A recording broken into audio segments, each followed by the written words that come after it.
OBS-ku. A ještě mi vypíná streamuješ. To stream. Teďka kvůli tomu přepojil na druhý internet, ale...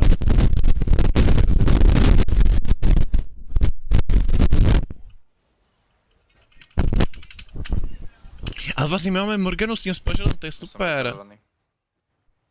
Vlastně když mám Morganu spažel, tak já se můžu vykašlat na nějakou soraku. Ale mě furt se vypínají lolka. To je tak extrémně annoying. Chcípí ty sviňo! Chcípí ty sviňo! Chcípí ty sviňo! Šildy.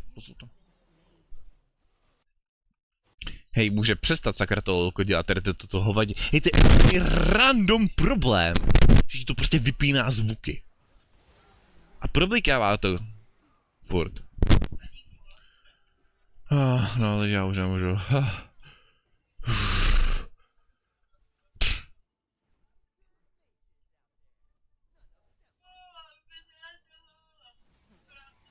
No ty jsi svině skripla, normálně běž se zabit. Běž se zabit, Sorako, retardovaná. Support Soraka, clarity, tady tanka ještě. Běž se zabit, běž se zabit. Minecraftu. Lidi, jste tu? Kurva. No. Jo, okej. Nice, mám asist. Jo, nečekal jsem. Nahoře, bublinka. Exhaust. Nemůže nic, chlapák. Jima.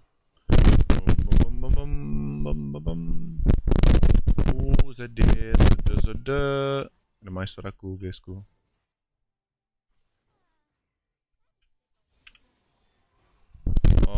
Jasný, zase flash. Hej, toto křoví je posunuté, ono nebylo takto pod tou turetou. To od kdy? To křoví bylo víc tady dolů? Že jo? Ne, mně se to líbí, tak no. Ne. Podle mě to je takto hodně fajn, jak je to křoví. Je to taková zabava. A zachránil jsem tě, let's go. Nice. No, pak nedá dlouho, no, úplně. Hej, ta Soraka, pojď sem ty sviňo. Neměla jsi Ečko? To je mě líto, to je mě líto, tyjo Sorako, nechtěl by být tak špatný. Chci pro dlouho.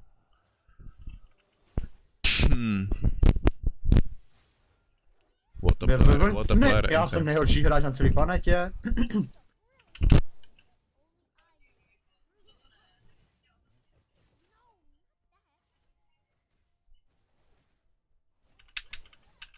A to nepočítá s tím boostem, co jsem ti dal, ale... Super, našel jsem někvěčko asi tak 0,1 sekundy, potom jsem vtýpl, to jsem nadšený.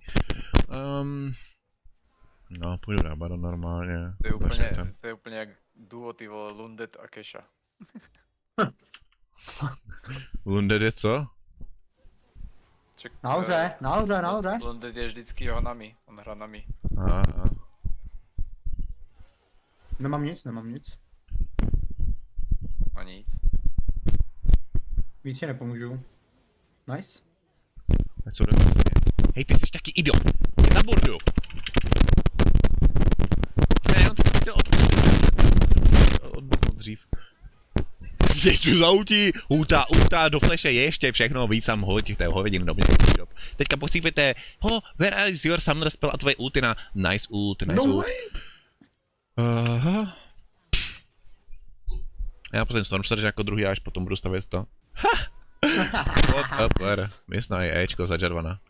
Ani neumí hodit swag flag a potom musí flashnout auto, tak jo, je to skill play. On hraje taky, prostě hraje Bruisera. Proč bys hrál Bruisera Jarvana na Aramce? What the fuck? Můžeš hrát Letality, můžeš hrát Critical, ale on hraje Bruisera. Teďka dostanu se Ečko, Coraky. Ne? Dobré, teďka to nechal projít. Protože super chci.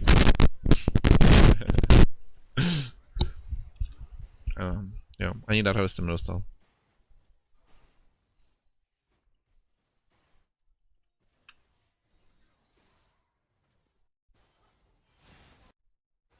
Super zvuky, volku, jasně, vypínejte se, to mě baví. Stazíl. No, ty ne.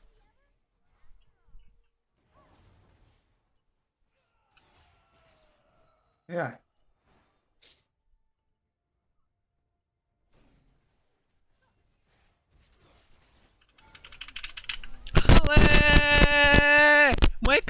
vykastilo! A chtěl jsem hnedka potom ultit. Ty svíjo skryplená. To bylo pěkný moment na toho na ultinu. I když jako já bych hnedka zase chcípil, já jsem dostal hrozně velký damage.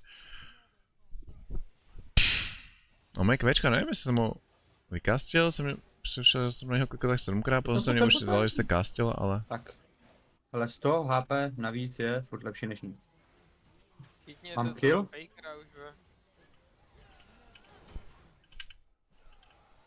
A to je štupec, co? Tududu. Kdo mi Jsem ty vystřeloval? svině. GG. Jo. Co robíš?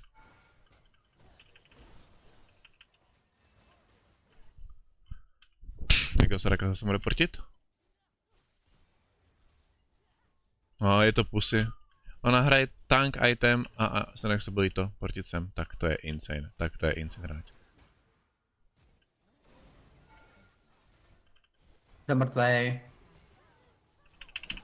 On taky. Oh my god, co mi se bralo, proč není červan se bralo 1100 HPček, jako na co?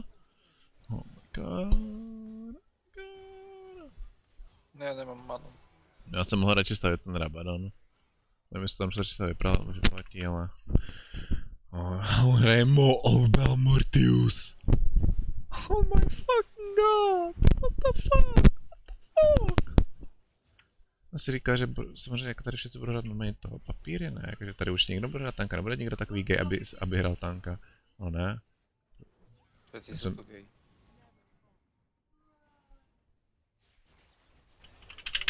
Hej, ale... Super. Nemůžu ani kvéčko vykazit a hnedka potom jsem chtěl kasit ultu. What a hráč ten Z, what a hráč. Má to vlastně ten elektro. Takže tě elektro tě zabil. To už chápu. Já si říkal, že to by tě neměl zabít, by se elektro. No právě.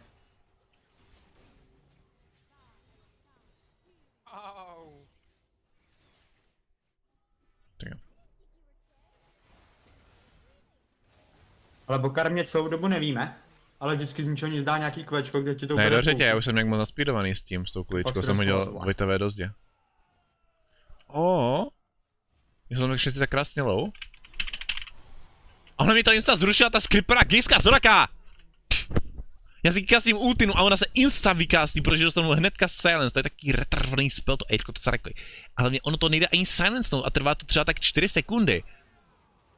Dovolíte, dejte mě na Liliu spell, kde sleep nejde cleansnout a je to na mojem normálním spelu a ne na ultině. Idioti.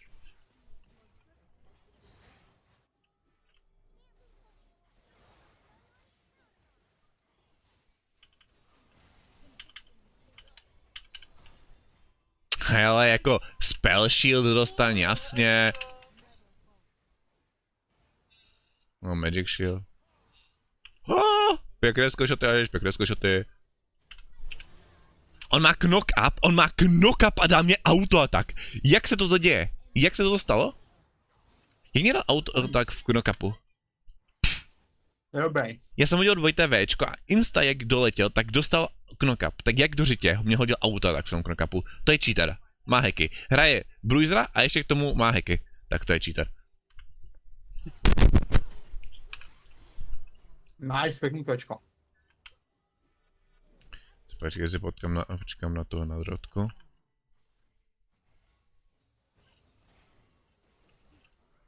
Pojď sem.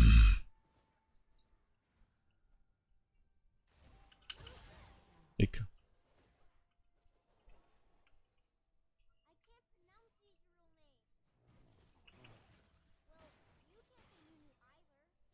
A ty jsi s náma Bambino včera nehrál, že jo? Jaj? Jo. What a hráč, insane. Jo, i víc ulti na mě vyhažte, yes. Ještě, mohl ty amazing hack. Nice.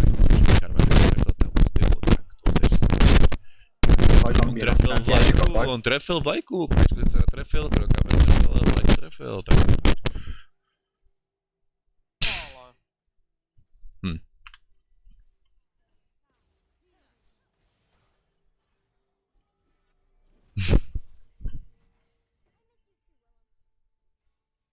No potřebuje stavku, že ti 2 GB prostě neumíš, kde jste? Na Jarvanovi. Anna, Zerovi. Hej, oh my god. Tady bych to stihl dát to dvojitý Bčko. Wow, Ignite. Hej, jsem dostal root, když jsem se chtěl portnout. Ty svině skryplená. Point click root. Budeme hrát CCčka. Takže nechal ve hře všechny. Třeba taková Briar. Yes, to je taky inteligentní champ. Yes, pojďme před champa, který má vypínej a zapínej autopilota. A máš tomu point click skok se skunem. Stun se skunem. Tak to je super, no. Tak to je super. Mám rád tady tuto mechaniku už od Pantheona. To je takové, taky interaktivní, takový counterplayovatelný spell, jako stejně jako Philstickov úžasné. Kričíš do fightu a tam se ti prostě hodí kvéčko, to je jako je takové, ale jako Philstick to vadí, to je jako no, to má jako takové spíš ten čem, ale jako to jeho kvéčko stačí. Hej, ty jsi fakt svině skripa, no nejběž se zabit.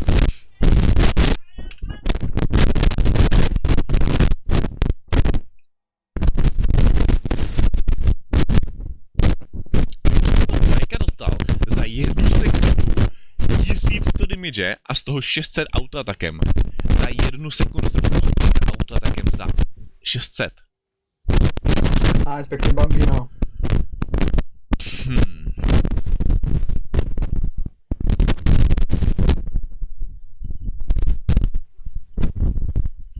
Tak potřebuješ na ten item. No, jako chtěl by to, aby animáce měly víc nějakých.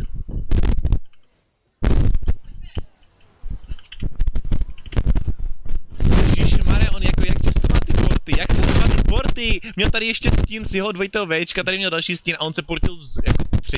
stínem. On si vytvořil 3. stín.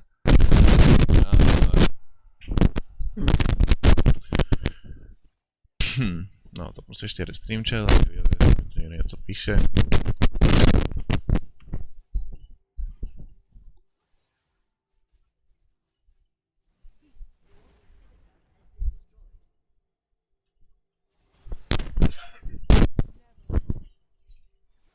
Tak.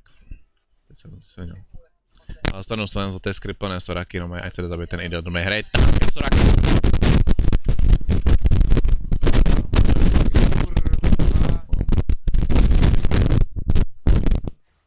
Au.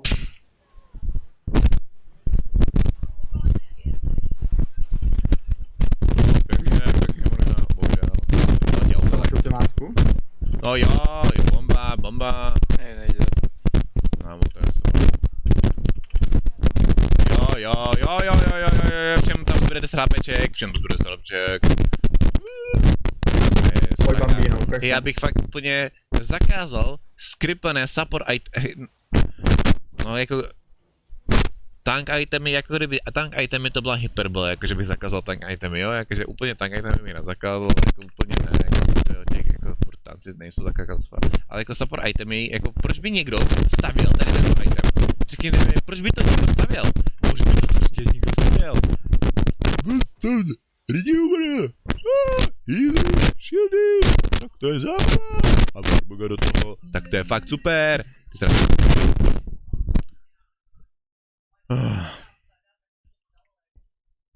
Nejspoj si dát pauzu. Pak.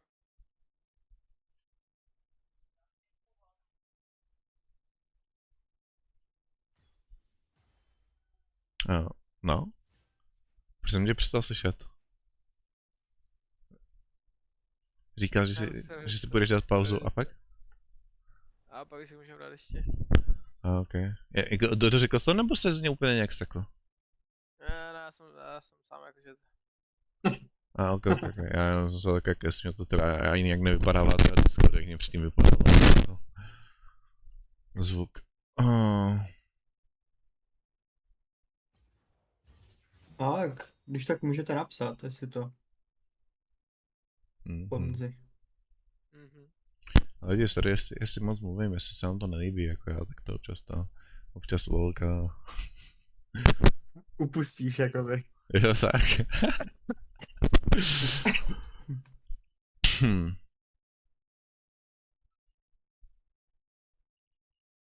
Je to teďka? To mám kamaráda, který je teďka na Aramce. který mě právě, že to je no. Co, ty jdeš Honkai Impact?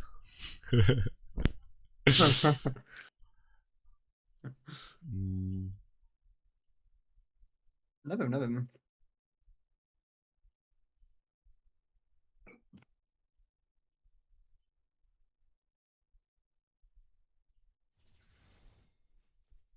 Hej, to mám tak rád. Hej, co to je za bug? Oh my fucking god! Víš, co se stalo teďka? Já jsem chtěl, abych se k někomu připojil a v tu dobu ono se to posunulo a ono se to zároveň, když jsem klikal, tak se to přesunulo na někoho jiného, se to připojilo do nějaké jiné roomky a když jsem se chtěl připojit do toho, za kým jsem se chtěl připojit původně, tak to napsalo, že jsem byl kicknutý, přitom jsem v té roomce ani nikdy nebyl. Ale kvůli tomu, že mi tak první začal připojovat tam a potom někam jinam, tak mi to napsalo, že jsem byl kicknutý, takže už nebudu připojit. Tak mu napiš, ne? Jo, takže on to jak mi změnil teďka mod, takže on asi nebude to, on asi nebude hrát Aramky. Jsem ho když tak i jinul, ale protože on tam má double up game, takže asi půjde to, asi půjde nějaké to TFT a TFT nepůjdu, jako na TFT nemám. Na TFT nemám nervy, tyjo, to je fucking RNG, já nesnažím do RNG věci.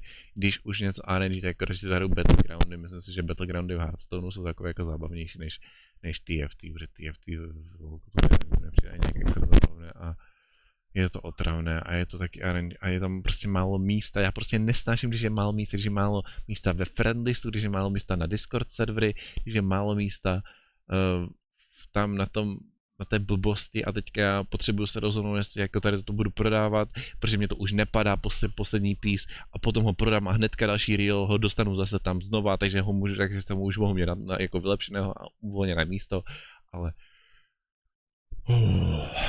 no, tak.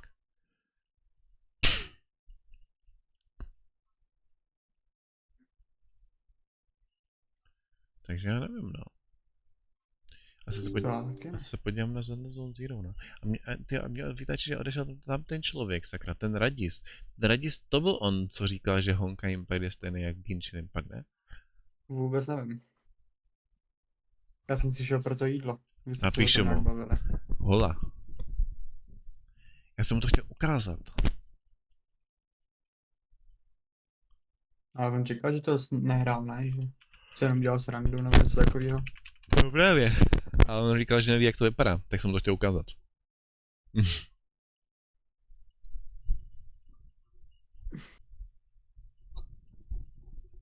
Jak aspoň vy to, aby viděl, protože jako...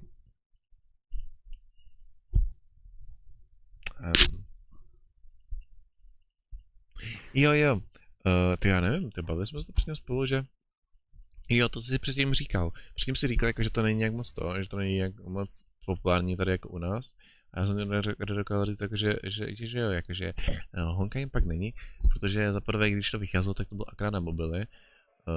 Za druhé, není to open world hra, co většinou pro lidi je mnohem atraktivnější, když to je open world hra, i když jako, a i pro mě je to atraktivnější, když je něco open world hra, ale většinou zůstanu u těch her, které nejsou open world. Protože pro dlouhodobé hraní si myslím, že ty jako hub-based hry jsou jako o dost jako přívětivější časově i celkově, že to většinou bývá i větší variabilita, protože v tom open worldu je to prostě nějaký open world, kde to je takové, že prostě jdeš do hubu a tam může být úplně jiná lokalita než třeba v nějakém jako prvním, druhém, třetím, všude může být úplně jako jiná lokalita, zatímco v tom open worldu se to až tak moc nemění.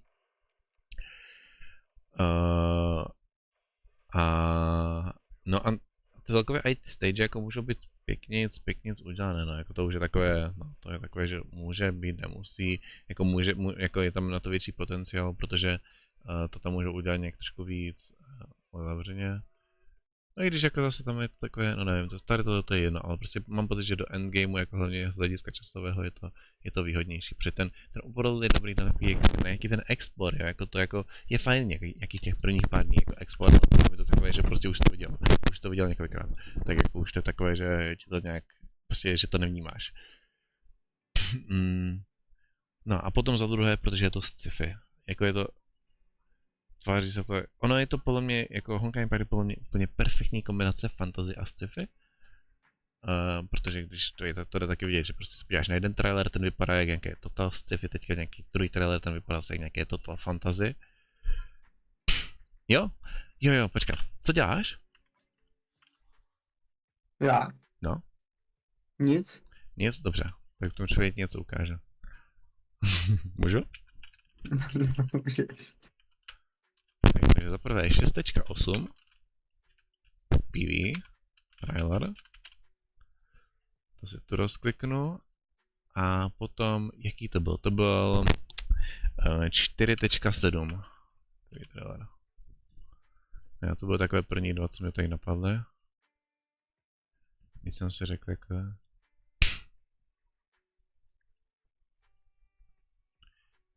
Stream?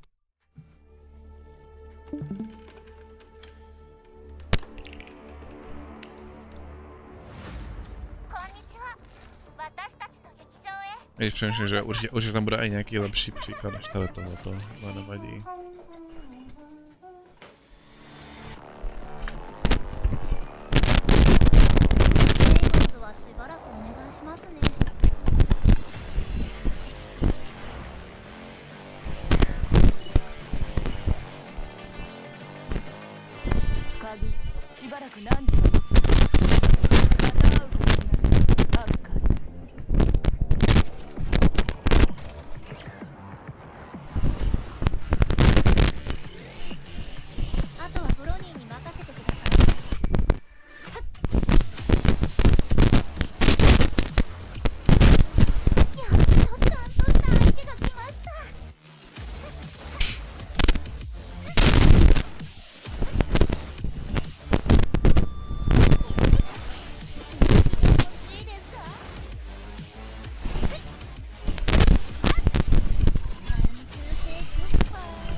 Jo, tak jeden trailer.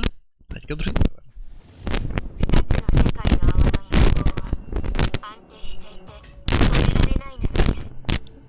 Já to jen tu podstatě líbám.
Prostě jedno je takové fakt jako sci-fi a druhé to je takové, že tam je nejvíc sci-fi, co tam je tak věc, tak je to, že to jakože ono to jako to tak když vidíš, že to je sci-fi, tak je to jako nějaké extrémní a tady to, že tam nejvíc, že tady ta Prometheus, která má robotický hlas, to bych řekl jako, že nejvíc takové sci-fi, co bylo tam do traileru. Jako, že by to není jenom sci-fi, to je i fantasy, to je fantasy, taková jako kombinace. Ale jako pro lidi to jako sci-fi a sci-fi je dost méně populární než fantasy. Většinou lidem se úplně chce do sci-fi, jako do fantasy.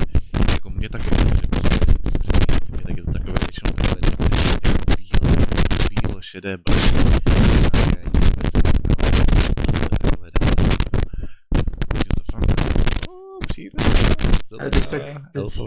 Teď ti nejde vůbec rozumět. A jo, dobré, tak to už já se s tím mikrofon dělal hodiny, ne? Teď je to dobrý. No, no.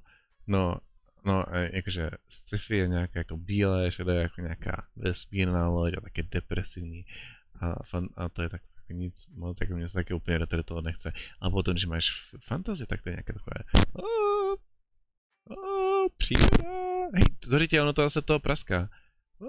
Příroda a elfové a orkové a různé věci a goblini, kteří pak následují postavy a to je jedno. A tak no. Takže to je další faktor, proč to není zdaleka tak populární. No.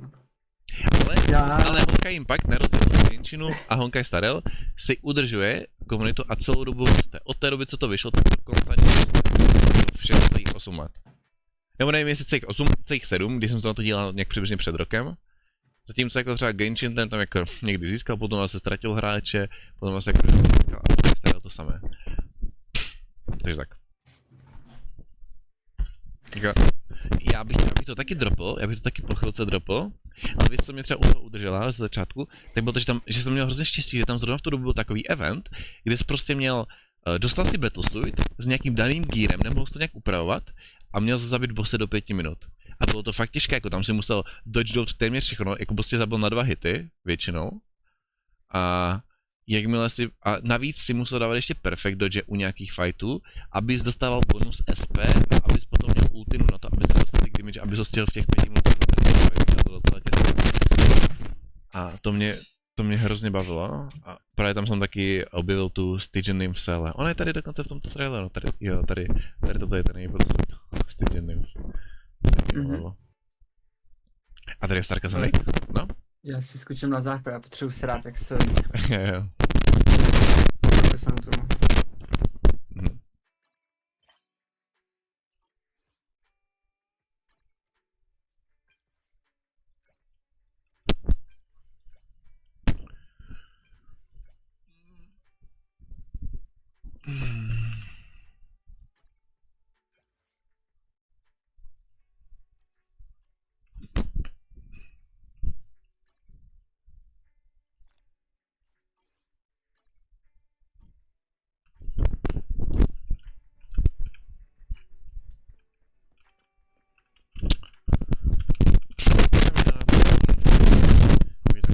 Když chceš pro tady tohoto.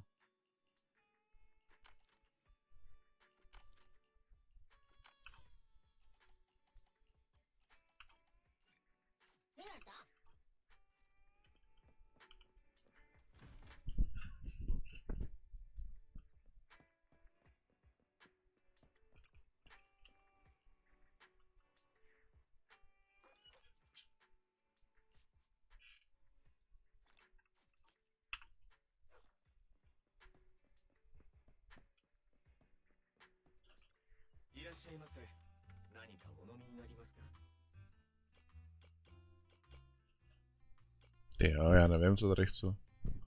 Asi toto.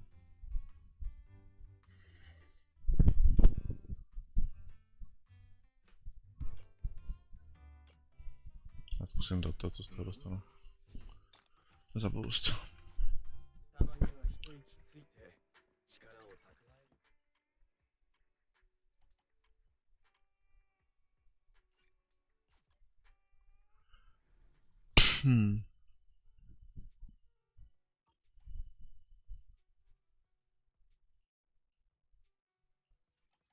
Nevím, čemu je tady tohoto, ale teda jednou to.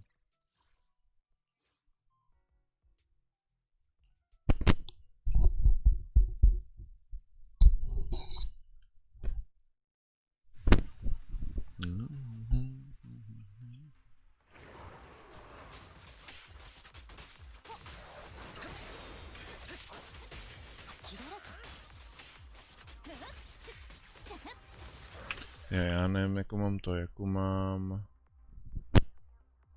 Mám tu zelenou hero, ok, super.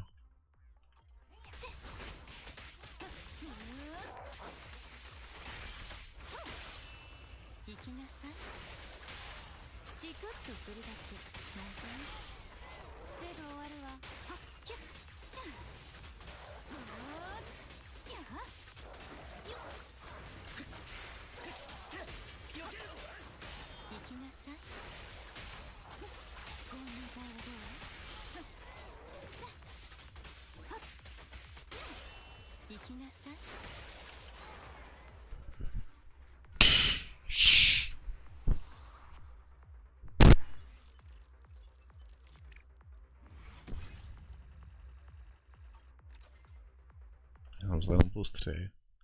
Kvůli tomu jsem to... Oh my god, ten jsem mohl vykašlat. Jako bych na sebe mohl vylepšovat tury, no. Auto Soldier 11, no.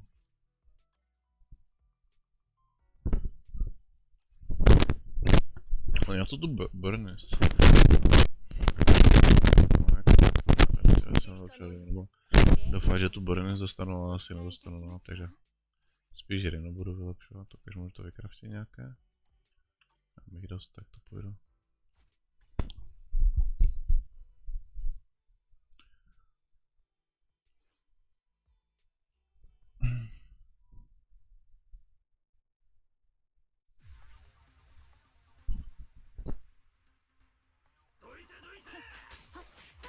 Že protože jim to...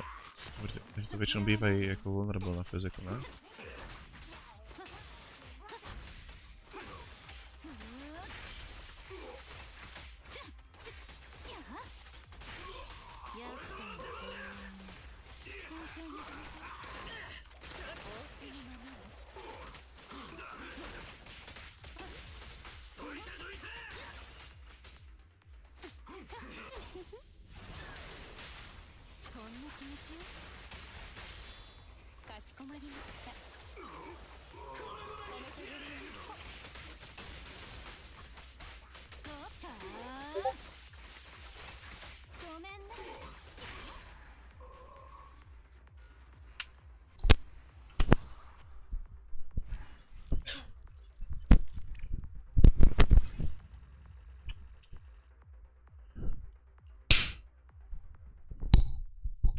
Vybrejníme Rinu.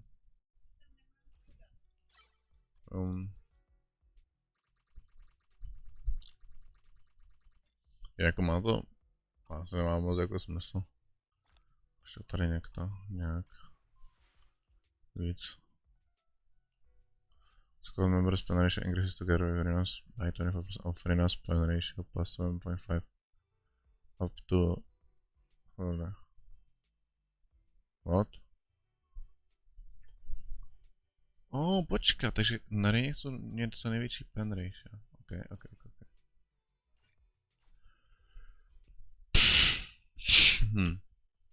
No.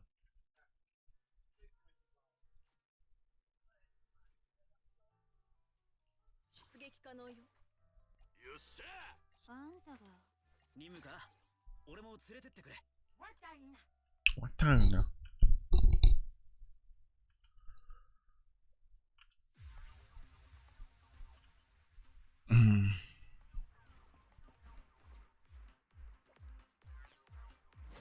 ジェーン先輩交代です。Fuck?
Jsem tu.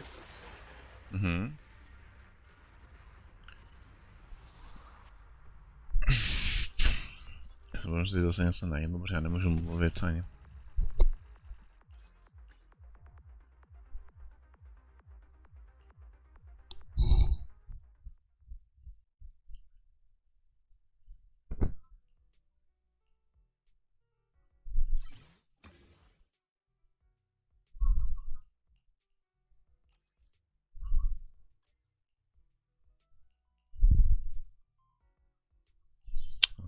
mohla mít. Renault teda.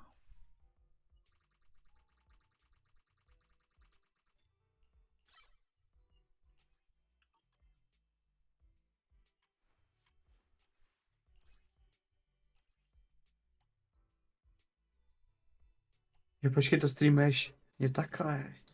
Co? Já jsem si říkal, na koho to koukáš, víš co? Já streamuji Retos, tak to... Můžu přehodit stream na to, na Zero. Zero mohl být tak dobrá hra, chápeš, to mohla být úplně... Mohla být perfektní hra, jako nechybilo tomu moc, jako... Jako by stačilo tolik malých věcí, aby to bylo jako jinak, jenom jako v tom, jako úplně jednoduché věci, které nejsou jako nějak složité na programování, prostě jenom na vymyšlení a prostě mohlo to být úžasná hra. No. Fakt prostě, měli by mě toto. Měli by si ode mě nechat poradit. Na Zero minimálně u této hry, u této bych byl fakt rád, kdyby hra byla dobrá.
Core skill, pak special attack. Ostatní je jinak. Jedno.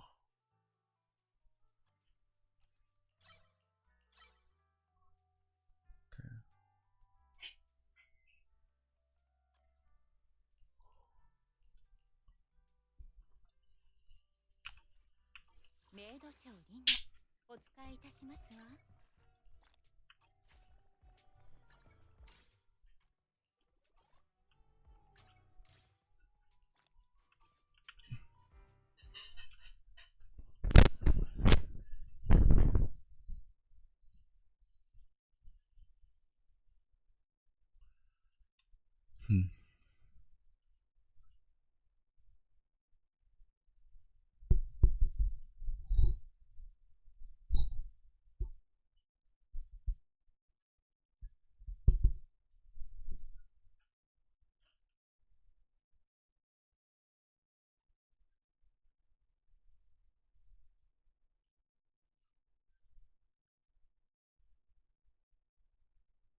2018, that was 6 years ago at this point, my god, was one of the worst years in Hearthstone's history. It was the year of the Raven. This is the year that Ben Brode left. This is the year that Baku and Gen was introduced into Hearthstone. I don't know who those are. If you don't, we'll get to that video at some point. Comparatively to the year before, the year of the Mammoth, this was one of the worst years in Hearthstone because they toned back the power level of a lot of the cards in this game, which for better or worse made the following year pretty great, but for this year in particular, comparatively to sets like Ungoro, like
Rychle otázka, nechcete jít, hledáme 2 do 5.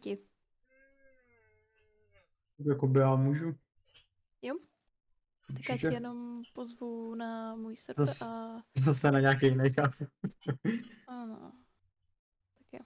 Okay, Tak to tam okay. napoj, když tak. Mhm. Dík.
Tak.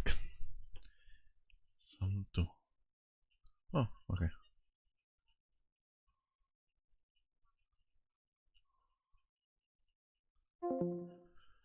Back to the Frozen Throne and Cobalt and Catacombs. This year was atrocious. I'm gonna have you rate the worst Hearthstone expansion till this date. There has never been a worse Hearthstone expansion. When I mean the worst, I mean barely impacted the standard metagame. And if you look back at some of these cards, it is baffling how some of these got printed, but it was a very cool theme. This is Rostakon's Rumble, which you said you did Hero of. Today, you're gonna try to figure out which one of these cards from Rostakon's Rumble was actually playable. There is a list of 13, and let me just scroll by these real fast. I would say, God, maybe 2. I would say maybe 3. See, it's funny though, because you talk about how this was the worst set for Hearthstone because it barely impacted the metagame. Yes. I cannot tell you how many Yu-Gi-Oh sets have been released that had basically 0 impact on the game when they were released. We went through like a period where that was, I want to say it was very early on. I want to say there was like 5 sets that maybe gave us, similar to what you're having me do today. They maybe gave us 2 playable cards in the whole set. And it was just like, people are just like, what the hell is going on? So, quick question.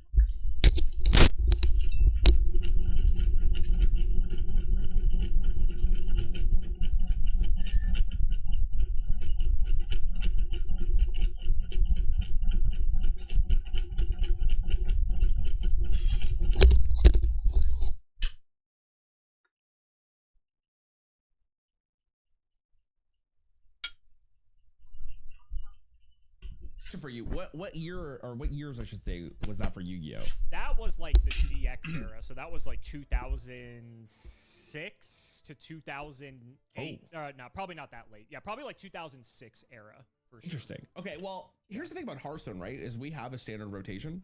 So Sure. think about in a standard rotation having a set that was basically useless. That's a tough pill to swallow from the Blizzard team, and we're gonna get right into it. Gonk the Raptor. What a dumb name. 7 mana, 4/9. After your hero attacks and kills a minion, it may attack again. Okay, so this is a Druid card, my favorite.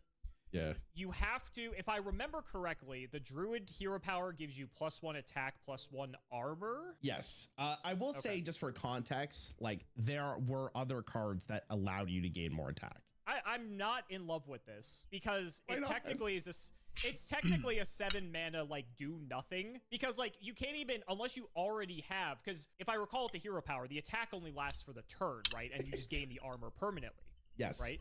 Yes. Okay, so the turn you're playing this, unless you have a specific Druid weapon you just mentioned, or some other way to give yourself attack that lasted throughout the last several turns, 7 mana play this, it doesn't do anything. It's a 4/9 that just sits on the board and doesn't affect the board at all. Like, it has 9 health, so at least like it has a decent chance of surviving, so you might be able to do that next turn. Like, say you play this like turn 5 or whatever. Okay, cool. Next turn, if it survives, which again, it has 9 health, so maybe it does, you would have like 8 mana if you play this for 7, or let's say if you innervated it, you have 5 crystals, you go to 6. So then if you have 6, you could go hero power, you get an attack, and you have to assume you could do 1 damage with that attack, or Gonk hits something, and then you kill it with your minion, and then you get to attack again with your hero. But your hero has, like, 1 attack, so, like, who gives a shit? Like, that's not even... Oh, good, I get to get 1 more damage in. Unless it, like, you have, like, 3 attack that turn. Then, like, okay, like, sure. But I feel like you could do that way easier through so many other means. Yeah, no, I don't think this is very good. Well, I hate to break it to you, but Gonk... No, he was pretty bad. No, he was bad. Okay. He was bad. Yeah. You're like everything basically you said. The problem with Gonk was like if you were ahead on board, this card like could start snowballing because like there was ways for you to like actually like beef up your attack and but it just never really worked. Like, yeah. The bigger problem with Druid often ends up being, why would I do something bad when I could do something amazing in my class? And Gonk was like so fucking bad. Like there's no reason for you to build like this. Now, that being said, and you're playing Druid, so every card in your deck should be like actually just busted, and this is not busted. Yeah, I could be playing the fucking Titan instead of this thing. The Titan is like 6 years down the road. But I get your point. Druid just is like really, really good during those years. So like it's tough to imagine a world where Gonk was actually playable. There is like a really fun interaction with this, which is like if you have 2 Gonks on board, your hero gets to attack twice per minion you killed. So you can go you can go face as well, which was like a really fun thing you could do in Wild back in the day. But yeah, this card was awful. Halazi the Lynx, did I say that right? Halazi? Yep. 5 mana, 3/2 beast, battle cry, fill your hand with 1/1 lynxes that have rush. Okay, and so rush, again to clarify, is only minion. It's not face. Yes, only minion. We have definitely moved down the power level of cards over these videos. That's for sure. It's funny because I've shown you some of the most like ridiculous cards in Hearthstone history, and I'm slamming you with. It'll be funny when we get to the videos where we're each showing each other the worst Hearthstone cards or the worst Yu-Gi-Oh cards imaginable, and the other person's like, "Damn, this card's good," and it's like literally never seen play ever. That's gonna be a fun time. This the is mind what games this are gonna video be real is. there. This is literally what that video is. I can't. If you could pinpoint like the 3 cards in this entire video that were actually playable, I'd be very surprised. I mean, you could have like discover effects or things. So I'm thinking like, how many lynxes are you actually going to throw in your hand with this? And it's like probably like 4 minimum if it's turn 5, unless you're just drawing and passing for 4 turns, which seems like the opposite of what Hunter does. I mean, you could just hero power 4 turns. That seems awful. Best case scenario here is like, okay, you play this on 5, you get your lynxes. The next turn you have 6 mana. Let's say on average you have like 4 lynxes in your hand, because I think if your hand size would be between like 4 and 6, if you're playing cards at like an average pace, you get 4 to 6 lynxes. So you could like hypothetically play 6 1/1s with rush on the following turn, which is like kind of removal potentially, but like I feel like you could be doing way better things for that. That seems terrible. But like the Halazi doesn't even have rush itself, which is kind of stupid. You'd think like this would at least have rush. And it's a 3-2 for 5. That's, oh my god, what were they thinking with some of these?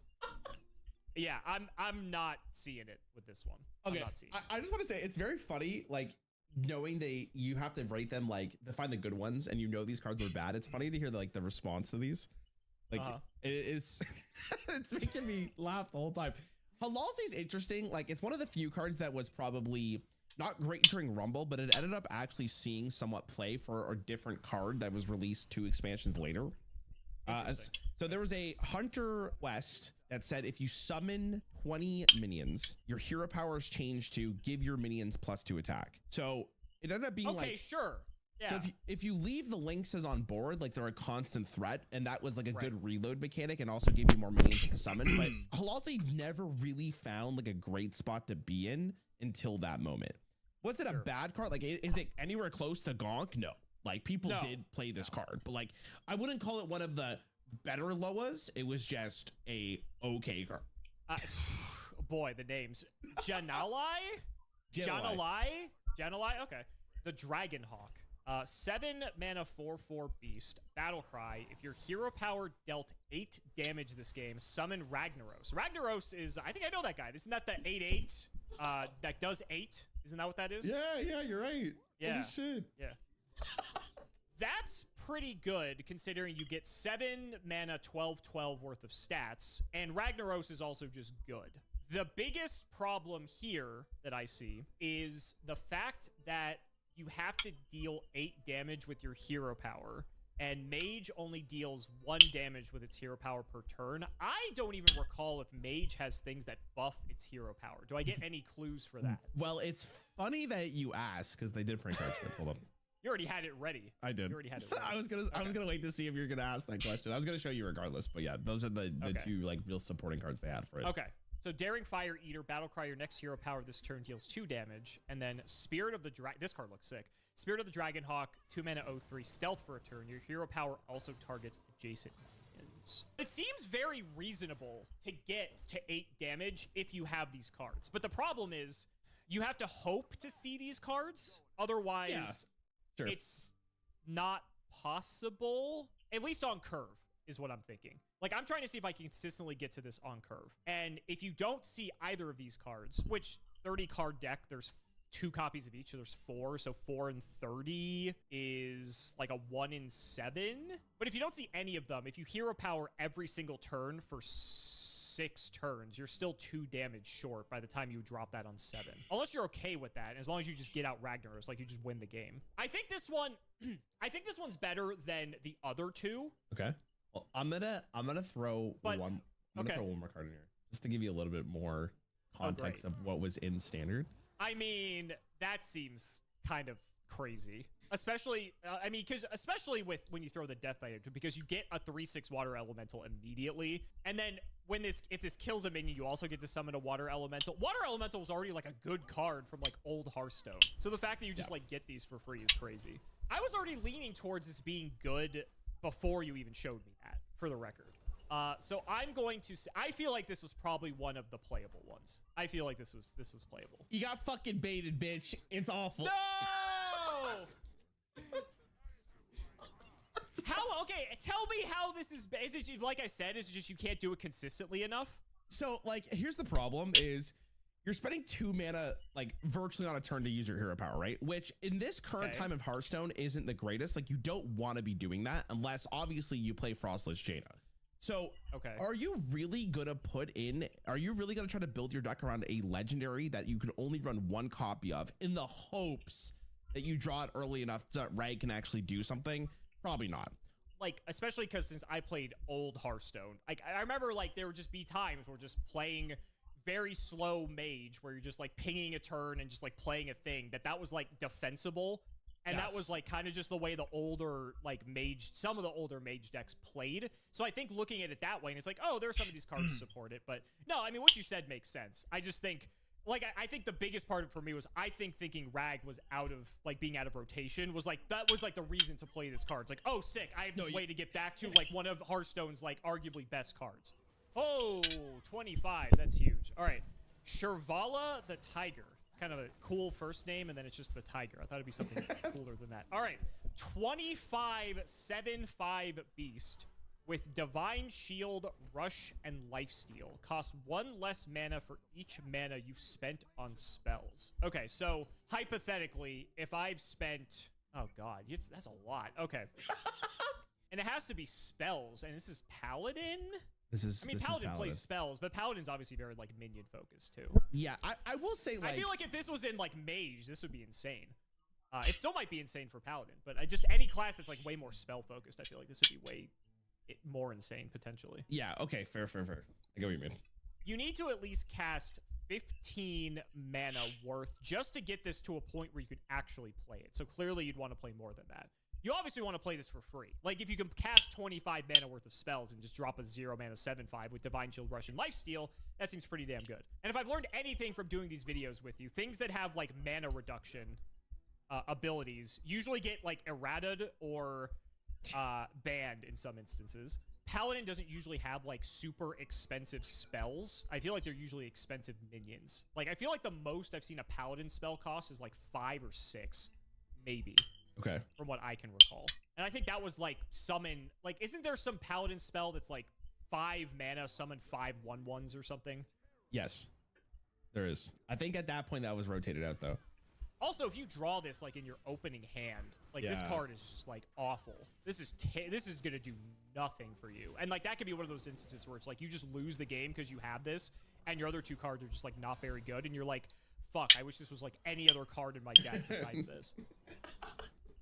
But Hearthstone games can potentially go long enough for, like, you to possibly realize this. But, like, could you just be doing better things by that point? I don't know.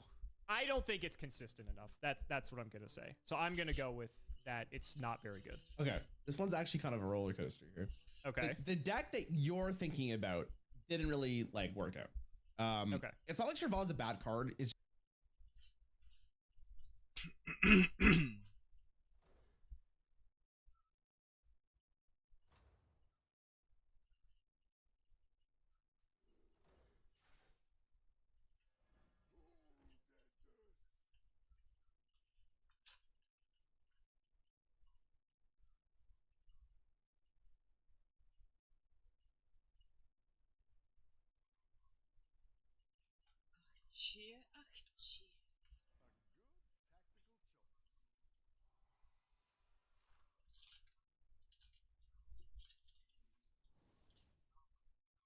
just more like it doesn't really win you the game unless your opponent just has like one big minion. That's your swing.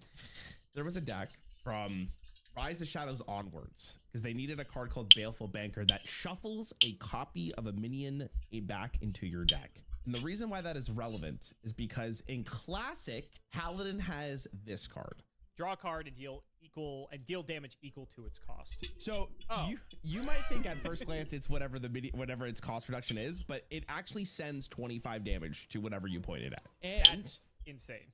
What the deck would do is go through. You would draw as fast as you possibly could. You would fight for the board because Paladin has a lot of board clears. Even if Shervala didn't cost 0, let's say it costs 3, as long as you can play it, shuffle it back into your deck, and then play Holy Wrath and put it at your opponent's face, you probably won that game because there was not enough. That's hilarious. Yeah, it is one of my favorite decks of all time, and I'm not underselling this when I say this. This was played in Pro. It was a very good deck throughout its entire year after Rise of Shadows is introduced, and then on top of that, later they got another card that got another copy of Shervala, so you could do it again. It was a very good way to OTK your opponent because it costs 25 mana, and that is why Shervala was playable. I think with this combo specifically, and obviously this is coming from a Yu-Gi-Oh player's perspective, it's like it takes so long for this combo to be realized, right? So like, how could you really be upset that like there isn't interaction against a combo like this when you probably had like 20 turns to like try to do something about it? Yeah, there was Hearthstone was a much slower game at that time too, so there was like counterplay. Also, like the great thing about Warrior as a class is it kind of just says like, no, you're not winning this game because Warrior has the ability to gain armor. So then if you're gaining armor, then Paladin has to now think about, okay, I actually have to hit their face and like try to do additional damage to win, which is like a really cool back and forth game. I could go on about this deck. I fucking loved it. I thought it was so fun to play with and against. I thought it was a really well designed thing. But yeah, Trvala was like, she was fine when she was introduced in Rostagon's Rumble, but that really made like a meta defining archetype when Baleful Banker That's came cool. into the Yeah, really, really cool card. Bon Samdi? Bon Swamdi. Bon Swamdi. Okay. Yeah. The Dead. 7 mana, 7/7. Battlecry, draw 1 cost minions from your deck until your hand is full. If you have 1 cost in your deck, or if you run out of 1 cost, let's say you just don't draw anything. You do not draw anything. I'm going to give you one supporting card here. Spirit of the Dead. 1 mana, 0/3. Stealth for 1 turn. Seems like they did a lot of stealth for 1 turns later on. After a friendly minion dies, shuffle a 1 cost copy of it into your deck. It's kind of cool. So what? You go like Spirit of the Dead, and then Spirit of the Dead when you actually like want your stuff to die. Let's say it's like turn 3, turn 4, or something like that. Maybe even turn 5, right? You go summon Spirit of the Dead. Let's say you had some minions up from the previous turn. You crash them into your opponent's stuff. They get shuffled into the deck as 1 cost things. So then on turn 7, you get to draw a bunch of them back. But then they could be like, they're like cheated versions of them. That seems pretty good. This seems like a combo card too. Like it seems like there'd be like something you would want to like 2 pieces or like 3 cards that you would want to die to shuffle them back into the deck so that when you play this on 7, you just bring them all to your hand and it does some like crazy thing because they're all discounted. The stats are also just like good on this card too. I mean, 7 mana, 7/7, it's like fine. I'd agree with that. I mean, it gives you a ton of card advantage if you shuffle back like a million things. Like if the Spirit of the Dead doesn't get answered and then you have this and then like you drop this, you draw like 4 or 5 things and they're 1 cost too. That seems really good. I guess it just depends on like the quality of the minions themselves. But even then, even if you're shuffling back like bigger stuff, like if you're shuffling back like 4, 5, 6 drops, this is cool. This is a cool card. Yeah, I think this saw play. If this is bad, that kind of sucks. I think this is a really cool card. So I'll say it's good. Okay, so Bon Swamdi was a really bad card. That sucks. In the set it was released in. Okay. This card did actually see play in a meta-defining deck in Savers of Uldum, but not because Does that count? Yeah, I will give it to you. Yes. Not, All right. Not for the reason of Spirit of the Dead though. So Spirit of the Dead was actually like a really cool like idea. In theory, the concept is like you play this preemptively before you like play your top minion, or you play it with your top minion. They're forced to go through the top minion, and then you get the top minion back, right? Something along those lines. Or if you have a board, you play this, and then you know you have Bon Swamdi coming up, so like you can do that. The problem with Spirit of the Dead though is it often didn't line up that well because you had to hope that you had Spirit of the Dead and the minion you want to get shuffled back in your deck, and you're kind of living in Disneyland for that part, so it didn't really pay off that way. But the great thing about this card is that it drew just 1 cost cards or 1 cost minions in your deck. And there was a deck in Savers of Uldum, which is 2 expansions down the road, called Combo Priest. And the whole concept of Combo Priest was to play a bunch of 1-drop minions that buffed your minions' health, and then you're allowed to swap them and do like the big like double your health, double the minion's health, make it your attack. That minion goes face, you win the game. The question often comes down to, was it because of this card?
No ne, jako je bude.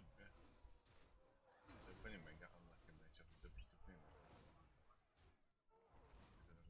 to by luxusní, jenom prostě by mě museli padat chvilborové. Chvilborové, když mám tak vybůstný. Já z jednoho pokoje, že nemám 12.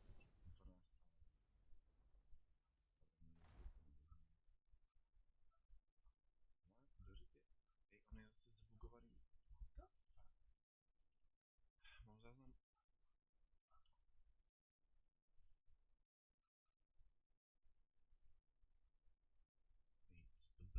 Jsem byl zabugovaný na tom obrazu. To je úžasné, to mám rád. A jít normálně, mě z toho obrázku zabugovalo už úplně všechny ty druhy záznamů. To je insane. Záznam hry nefungoval od začátku. Záznam okna už nefunguje. Záznam obrazovky teďka mě viděl zase.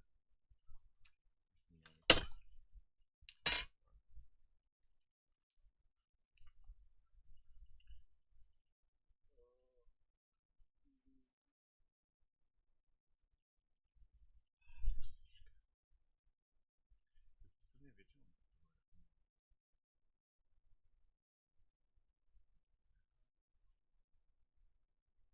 jsou mechové, tak to je docela normální. Ale... Ne, počkej.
Super karta to na skopírování.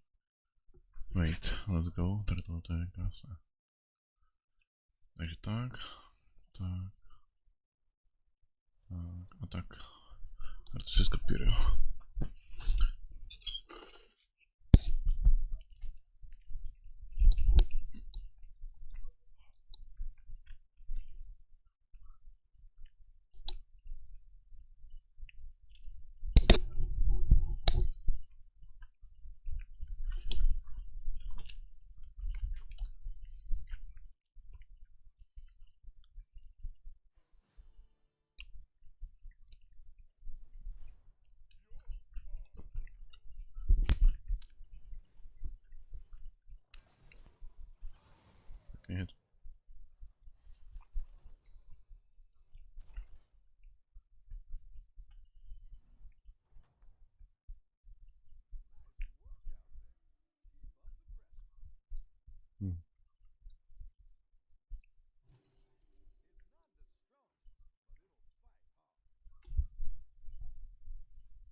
or is it just because it's so happened fit into like a really good deck?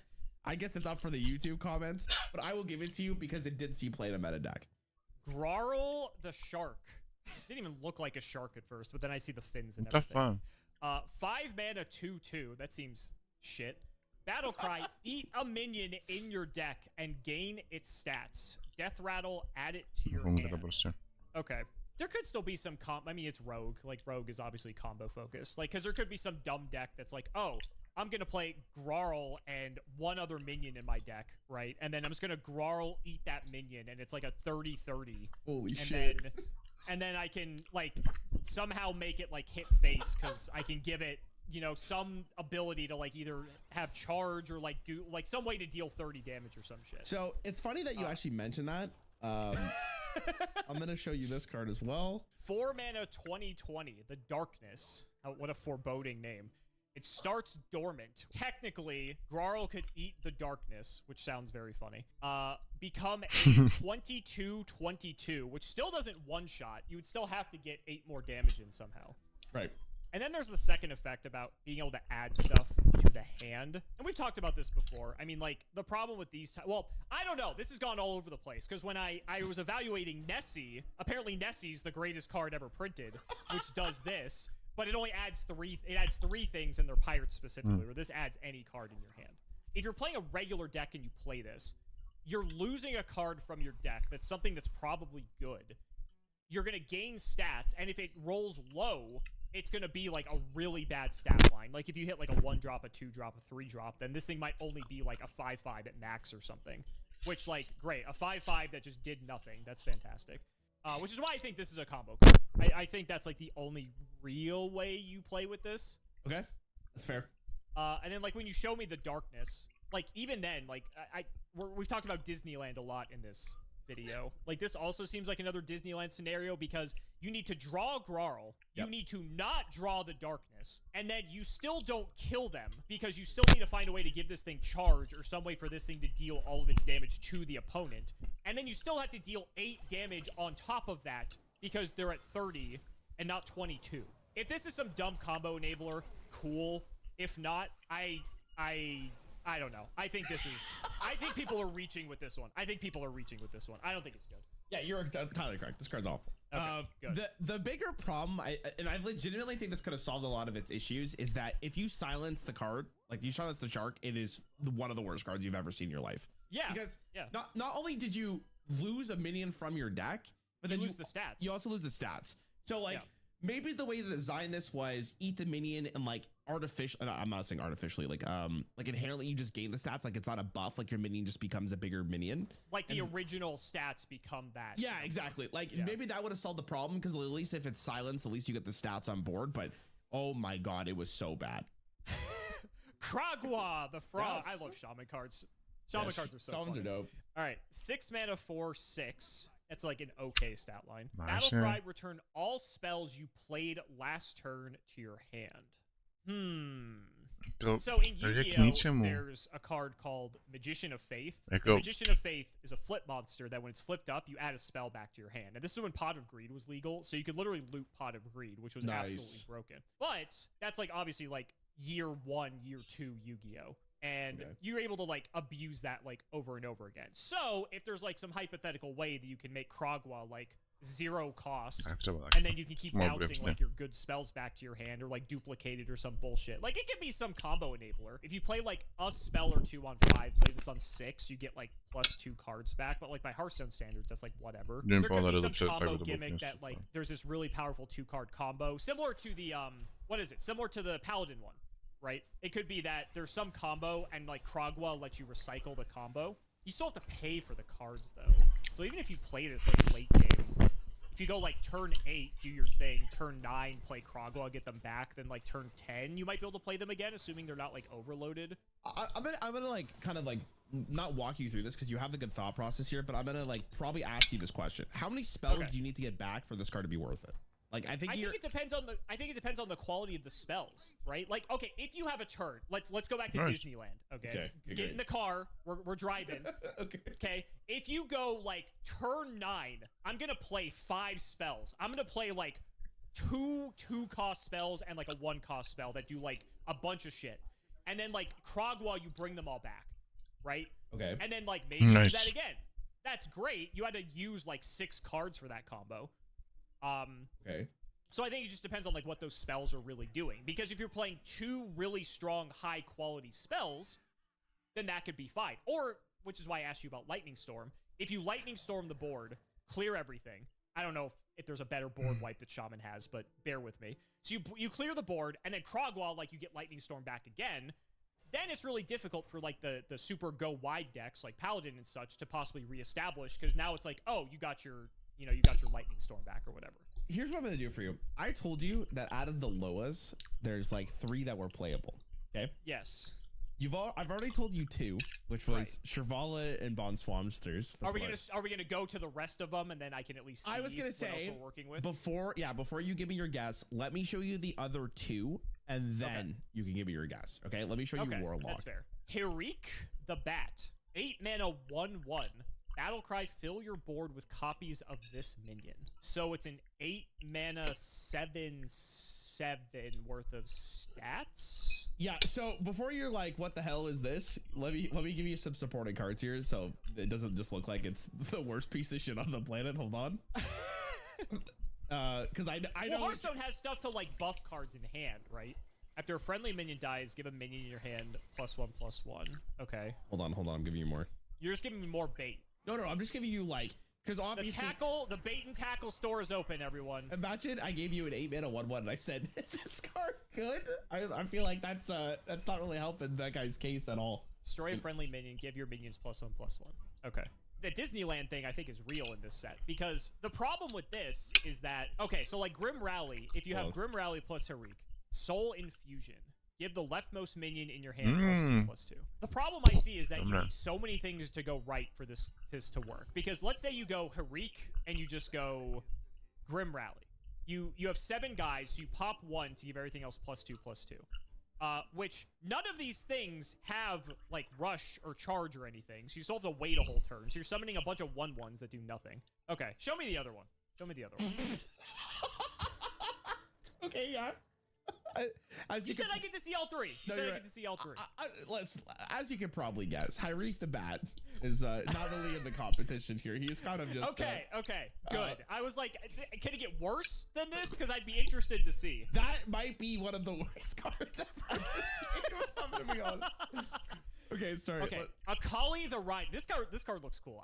Rhinos are cool. I like rhinos. 8 mana 5/5 with rush, overkill. Draw a rush minion from your deck. Give it +5/+5. I'm gonna try to guess. Does overkill mean if you deal more damage than its health? Yeah.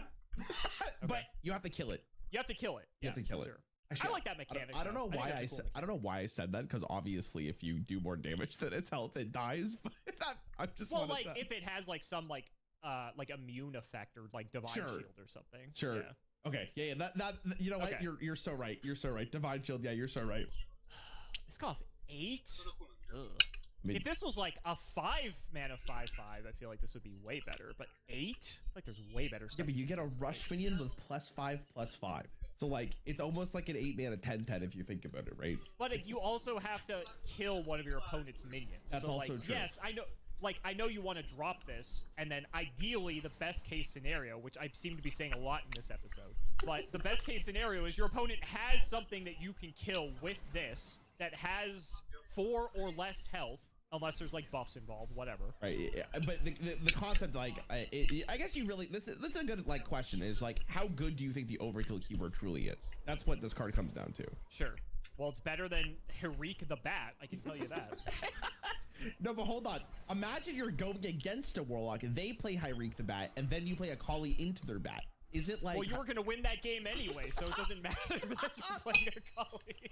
So the question comes down to... Yeah, is it Akali or is it the frog? Yes.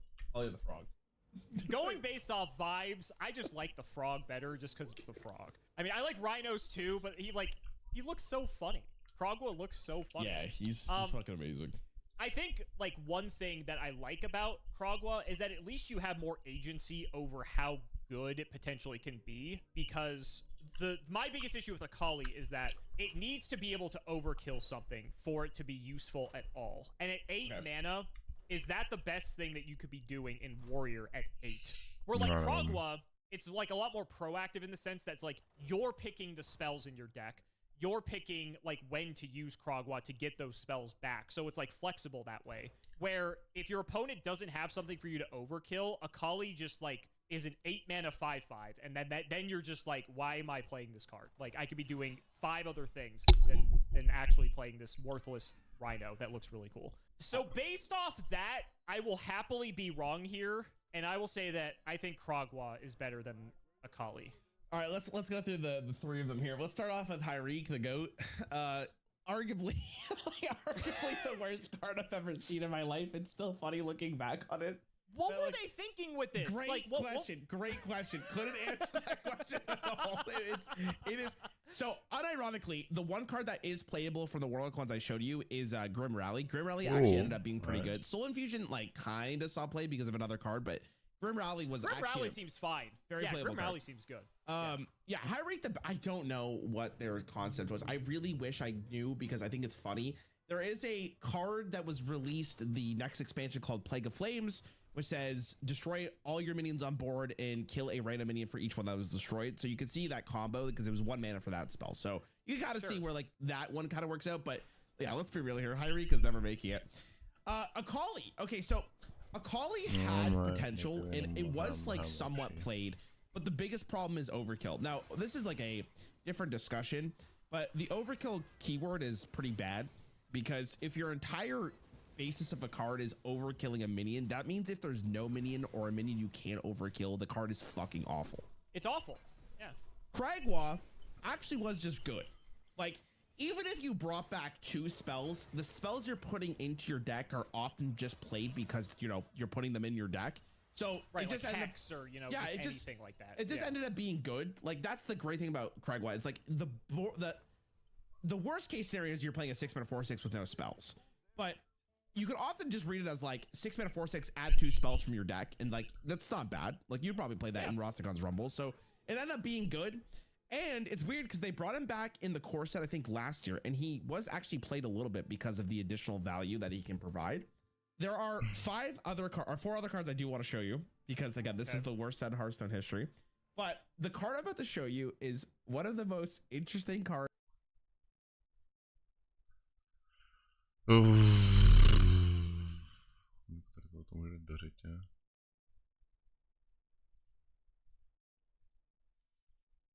No toto, protože...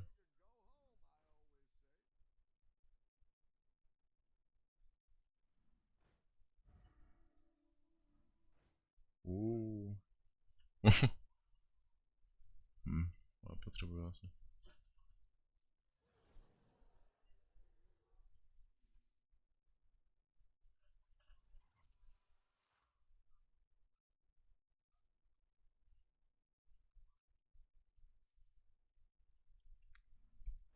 Oh, let's fucking go. Já si to asi nechám, hejte, měl bych se nechat, možná ne, já jsem to možná neměl hrát, bo jo, asi jo. Cards of all time. For the record, I got 2 of the 3 lowest correct. I'm just putting that out there. You did. So. You killed it. Hakar the Soul Flayer. That's a sick name. 10 mana, 9/6. Okay. Death Rattle. Shuffle a Corrupted Blood into each player's decks. Okay. You already have it ready to send. What is a Corrupted Blood? Thank you. Right on cue. Corrupted Blood is a 1-cost shadow spell that says casts when drawn. Take 3 damage.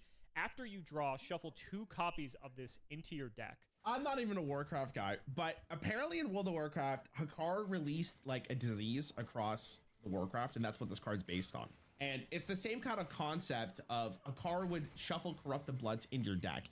Now, the reason why this is like entertaining is that there is a hardback in this game for having Corrupted Blood in here. And I think there's like very few people that actually don't have that card back because like he infested like most of the player base when he was there. That's cool. So it's almost like a badge of honor if you don't have that card back. Exactly. That's neat. Really cool design. Now, is it a cool design just because of that, or is it a cool design because of the card itself? Or are you not going to tell me that? Well, me personally, it's one of my favorite cards, but I'm not going to tell you whether or not that's good or not. Sure. Sure. Because yeah, favorite cards can still be bad. Yes. They don't have to be good. So like if you're playing, I remember like Fatigue Warrior. I remember that being a thing. If you're playing like a Fatigue Warrior deck, I could see something like this being good, right? Because like you're always going to plan to win the long game in that regard. But at the same time, like there are also other cards I think that like Fatigue Warrior played that were like similar to this, but like just not this exactly. And then like it's one of those instances where it's like, okay, it's a 10 mana 9/6. You play this and then they silence it and then you just wasted your whole life and you quit the game. So then it just does nothing. I feel like unless there's some gimmicky way to like play this in a like to cheat this out, to like play it in a certain deck that's made to play the super mega long game that can like make sure that it's always going to win if this is like one of its win conditions, that's the only way I see this really being playable. Like, because like if you're playing aggro, you're never going to get to like turn 10 most of the time. So like you're never going to get to some. Yeah, I don't think this is good. I'll happily be wrong. I don't think this is good. So this card, okay, I think your ideology of how this card would be playing out is correctly. Like it is a card that you would put into your deck as late game assurance against another deck. Now, sure. The thing about this year in particular is the power. Everything was so bad. Yes, the power level was really bad that this actually saw some play. Now, was That's it insane. meta defining? No, but there were cards that like actually. Corrupted Blood isn't great, but there are ways for you to transform your deck so you never have to deal with it. And then you just wait till your opponent like loses the game. Was it actually a real win condition majority of the time? Probably not. The game was probably over before that decided it. But you would lose, sometimes you would lose games to this card just because of the fact that like they were hard control, waiting for you to draw your Corrupted Bloods. But the bigger thing about this card is if you're like a mid-range or you're drawing more often than like your opponent, or like me playing the card, that means your deck is thinner, which means you're more likely to draw the Corrupted Bloods. And if you draw one, it is infinitely worse, right? Because then it doubles, right? And then it only gets exponential. So like it is really, really bad to draw it early. And like sometimes that's just what you would play for. But again, the problem with this card is it's 10 mana. If it was 9 mana, I think you could really cook with this card. I'm going to tell you out of the next 3 cards, because I'm only going to show you 3 more. Actually, you know what? Just to speed things up a little bit, I will show you all 3 cards at once. Tell me which one you think is the best one. Okay. Revenge of the Wild, 2-cost Hunter spell. Summon your beasts that died this turn. Gurubashi Offering, 1 mana neutral. At the start of your turn, destroy this and gain 8 armor. Interesting. And then Timeout, 3 mana Paladin spell. Your hero is immune until your next turn. It's funny we talked about Ice Block, because here it is again. The difference is, though, it doesn't proc. Like, your opponent knows about it. So that's a huge difference between Ice Block. So between the 3 of these, which is the best? That's what I have to figure out. Yeah, you could also say which one you think is the worst. Well, I mean, there's only 3, so I could go like best, middle, worst. Okay, Unless sure. there's like 2 that are clearly the like worse than the others. Well, we'll see what you think. One of them is good, correct? One of them is good. Okay. Like Timeout seems, I'll start there just because that one obviously has an analog with Ice Block.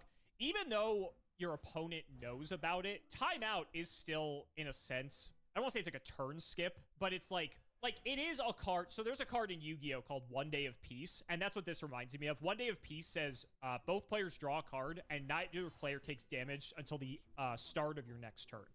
So it's essentially like what this card is.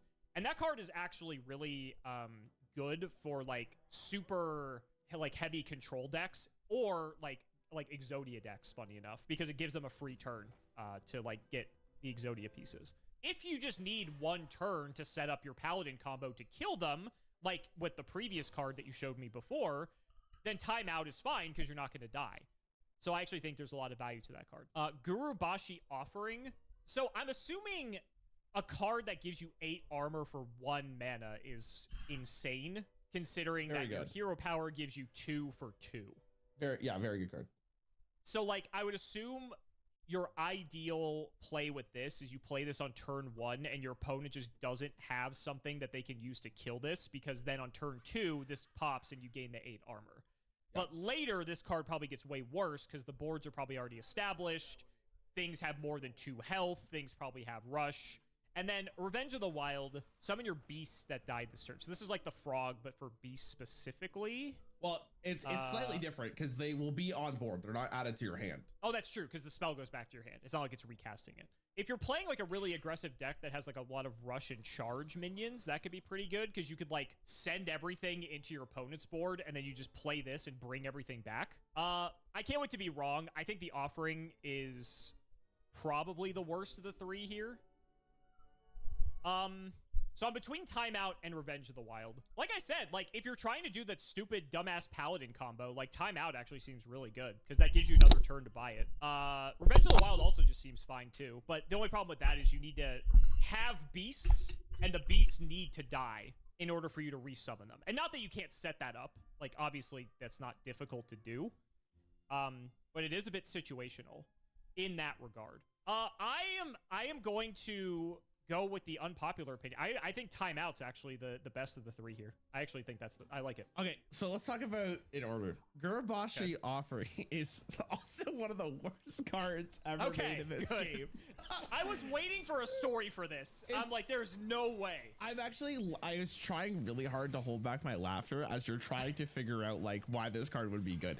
And like, even if you got it on turn 1, and you're going first, your opponent has no way to interact with this. Are you really caring that much about 8 armor? 8 armor, woo!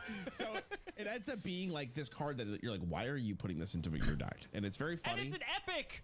It's an epic. Why is it an epic? That really tells you what this set, how powerful this set was, just for the record. Like I think it's a really good indication. Now, okay, so I got the worst one. You got the worst one. Let's start with Revenge of the Wild. Revenge of the Wild ended up being one of the most hyped cards of the set because if you really think about it, this card is insane. If you're on Hunter's super aggressive, they're super mid-rangey. So if you're head on board, you can trade into your opponent's board, develop your board again. Then your opponent's like, oh god, what do I do? Yeah, this card ended up being really bad, which is very shocking. Yes. So I'm glad you remembered the Shirvala deck because it's exactly what this deck was for. The reason why Shirvala ended up being so powerful is because you have a card that says, no, dude, I'm not taking any damage this turn. Yep. And that is insane how powerful that card is. And it's funny because you're talking about Ice Block, right? The great thing about Ice Block is that you have the assurance of it being a secret, so your opponent has to proc it, but your opponent can interact with secrets. Sure. They can't interact with Timeout unless they preemptively play a card that says your spells cost more. But I think at that time, I'm trying to remember, I don't think there was a card that interacted with this. So like, or they play like their own secret like objection or whatever that can like counter it potentially. Yeah, like you get, but for the most part, Timeout was basically 3 mana, I get a free turn. And it's really great because Ice Block, the one downside of it was, other than like you can interact with it, is your opponent can kind of like min-max your health. So not only did they have to have the second Ice Block, they also have to answer your board. Where Timeout was like, okay, I spend my mana on Timeout, I can move on, do the rest, spend my rest of my mana on other stuff and still win the game. Like it is probably one of the best cards Paladin has ever received. And it's shocking it comes from a set that is as ass as this one. And I don't know if Shirvala Paladin was the reason why this card was very good. Like I think in a vacuum, it's just very good, but because just of the any combo Paladin deck though. Yeah, there was no other than Shirvala. I don't think there's. Oh, okay. Yeah, like at the time there wasn't any combo decks. Like they really needed that Shirvala deck, but all like it's crazy. Like all the pieces were there for this Shirvala deck. Like it just needed Baleful Banker for the next set, and it was completed. Wild. So, you thought you were gonna trick me with the little rarity symbols here, give me the common, be like, oh, it's a common. He's not gonna look at. You thought your trickery was gonna work again after the Ragnaros Dragon Hawk thing. No. I want you to know that if you said Gurabashi was the best card, though, I don't think I'm ever topping content with you. B, I don't know if I can even trust your opinion anymore. So, like, I was really open. But yeah, that is the worst set in Hearthstone. I think this might be my best video with you. I think the only thing I really got wrong was the Paladin Legendary. I think everything else I was actually pretty dead on with. Play the cards. I don't care. Like, great. And then if you're going against a slower deck, like, unless you hit like maybe one of their like primal win conditions, this often doesn't do like anything either. Like 4 mana do nothing is not great for most of the time. Okay. Objection, 3 mana. This is mage. Aren't all the mage secrets 3? Yes. Like, aren't they typically the same? Yeah, because they want to keep you guessing on what it could be. Yes, exactly.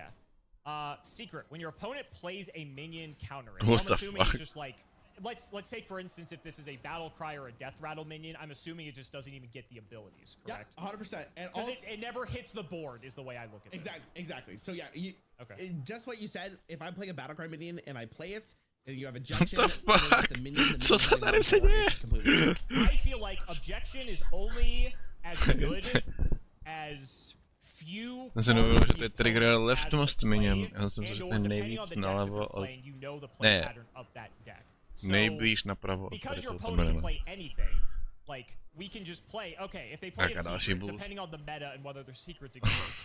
If this is in the game, for instance, if I think this is one of the possible cards, I can just run out, you know, my little Stone Tusk Boar or whatever. Not that I might be playing that, but you can just run out like a 1/1 to check for this, and then if it triggers it, cool. Now I get to play my best card and win the game. And then you just wasted 3 mana for basically no reason.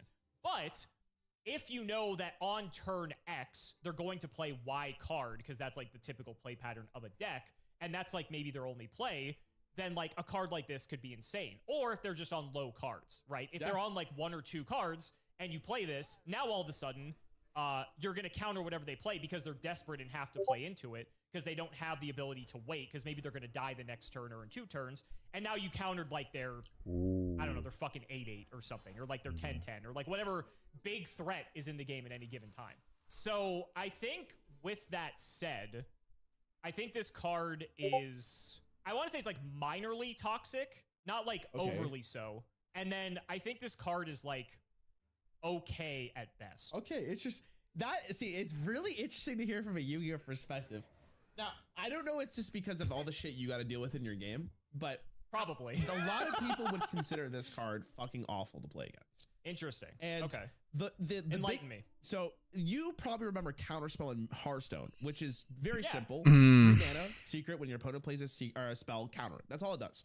Right. This one is a minion, and often the minion one is so much harder to deal with because you're putting good minions in your deck when you build it, right? Like you want to make sure that you're playing good stuff. So any minion that gets countered, as far as I'm concerned, is already like okay for objection.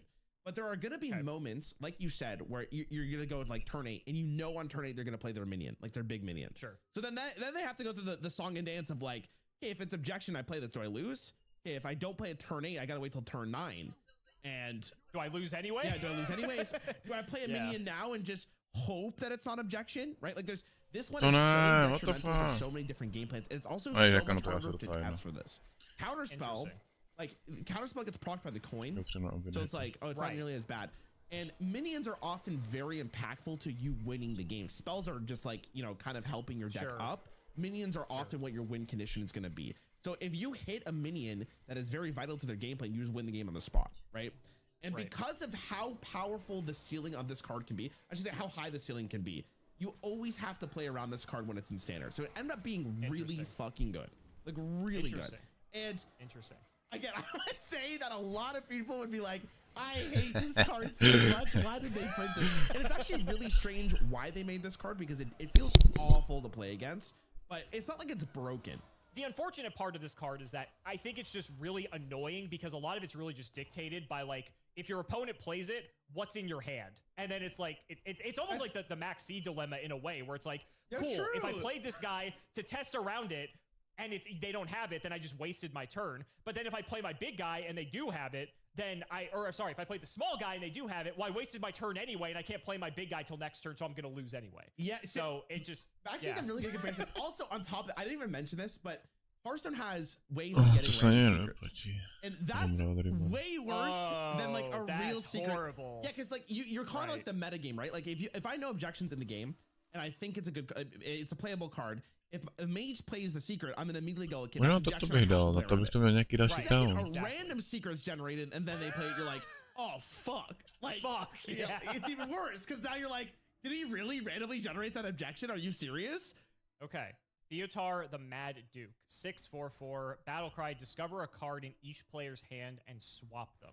I'm trying to think like, okay, you get a card from your opponent's hand, but they get one for, so you can give them the worst card of the 3 that gets discovered, and you get the best of the 3 that you discover from the opponent. So that's good in theory, it just depends on like, the cards that they have and, like, what you're trying to do. You're also taking it, so if it's like a combo piece for maybe something, then like you can disrupt Dobrý them. den. Or if it's like, I'm making this up, but say there's some big guy on turn 7 that's like notorious for decks to play. So you play Theatar and like you take the 7 cost thing and now no longer they can do the thing. Já Or, like, nevím, the Reno já nevím, card, co je tady right? jako nejlepší. Like let's say they have that Tady Reno card in poskládat. their hand, you get to take that Reno from them. Like that seems pretty crazy. That also seems really fucking annoying that if that ever happened to you, you're probably just like actually gonna uninstall the game if that happened Yes. to you. Yes. But again, like, so this is one of the things where like Hearthstone's so funny because you got, this is all just like RNG. It's just all random. So it's like, if you get a good card out of their hand, you're just going to be pissed. But if they discover a bad card, here's a question. Does the opponent know what you get? Yeah, they would see it from like their hand. Like they would see, are you talking like So like if I have a Leroy and you're, oh wait, no, yeah, because the card's gone. Yeah, there's no duplicate, right? You're taking the card, so you would know you just lost the Leroy. Okay. yeah, you would. Yeah, fuck that. That's annoying. And you're just gonna be ultra pissed because then you're just like, oh, I just lost the best card in my hand just due to like, especially if you have like 7, 8 cards in hand. You're like, that, like, this is bullshit. Yeah, so that's annoying. That's this card. Yeah, that sucks. But was it good? I think it's one of those situations where like I don't think it's like I think it's like fine. The stats aren't particularly good. You're really just playing this to like infuriate your opponent. But like it's like what's the card we talked about before? Immolate. I feel like it's just one of those cards that like 1 in every 10 games they're gonna play this fucker and then they're just gonna take like your best card and then you just lose the game because of it and you're like, that's terrible. Is that like good enough to play in like every deck? Maybe. I think you're pretty much hit the money. First of all, toxicity, like this is obviously what you said. It's a very like unfun effect to have in the game because you're what like I talk about this a lot with like early days of Hearthstone. There's the concept of like zero fun or net zero fun design where like one player just gets the best thing and one player gets the worst thing and then like it just equals out to 0.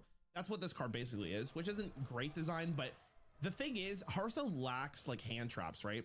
So if your opponent's playing like a combo deck, like how do you interact with them? Like how do you actually stop them from winning the game? Well, this is one card. 6 mana 4/4 though is pretty detrimental for tempo. So against specific decks, like this is unplayable, right?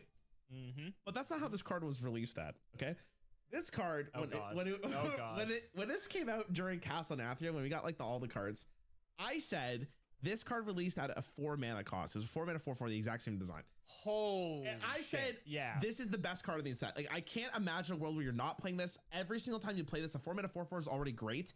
And like most of the time you're taking something really powerful and you're giving them something bad. How was that bad? This card got nerfed so fast to 5 mana. Like it was not as fast as 24 hours, but pretty quickly after, like we started to realize like, oh shit, like this is actually a really good effect. And then next expansion afterwards, it also got nerfed. Oh my Yogg. That's a very funny name. Okay. So this is Paladin, right? 1 mana secret. When your opponent casts a spell, they instead cast a random one of the same. Great. I can really see how infuriating this would be for people. Like, oh yeah, I'm just gonna play my coin, and then oh my Yogg, it's whatever like the board wipe card is that like Warlock has. I forget what it's called. The like 8 cost thing. Oh, Twisting like Nether. Black hole. Yeah, Twisting Nether. Thank you. This. I could just see this card being in the highlight reels for Hearthstone like all the time. Oh, I think it was just for for sure. like, yeah, I think it was. That would not surprise me. I mean, Yogg was, but Yogg's obviously like more of a spectacle. You're only doing 1. I mean, this is like just similar to what's it called? This is similar to like Counterspell in a way. Yeah. Where it's like you're still negating the card, but there's still something is happening. I could see it being like not like the most toxic card ever. I could see this being toxic in the sense that it's just like you just get really fed up with it. And I'm noticing the pattern here, okay, of all the cards that are toxic have a lot of RNG elements to them for the most part. Yeah. Just saying. That's fair. Saying. So I think this is like on like the moderate level of the toxicity, because it's like I think there is like some skill in this, in the fact that like if you know your opponent's gonna play X card on like turn whatever, you play this before, and then it's sort of like the objection argument again, except it's just for spells. In terms of if this card is good, I want to say like no, only because of the argument that I said that most of the time, even though you're countering something, they might just get some positive benefit anyway. And even if it's not something that automatically wins them the game, like situationally, it still will be like a detriment to you. Yeah, I'm gonna go with that. Okay, so in terms of toxicity, I personally hate this card probably more than like almost every other card on this list so far. I think the only card I can understand that. I think the only card I hate more is maybe Objection. The reason this card was actually just good is because it's a 1-mana counter spell, like you said. Like it is right. Like the real win condition here is like you're playing like aggro paladin. You have a board. You play this for 1 mana, and then all of a sudden your opponent says, "Wait a minute! If I cast my AOE, that's gonna win me the game. I no longer get an AOE." And even if the card is still good for the opponent, quite literally, it's not going to do the same thing as the card that you actually wanted to do. Like most of the effects are not going to be the exact same. Okay. 2 mana Mind Render Elusia. 1/3 battle cry. Swap hands and decks with your opponent until your next turn. What?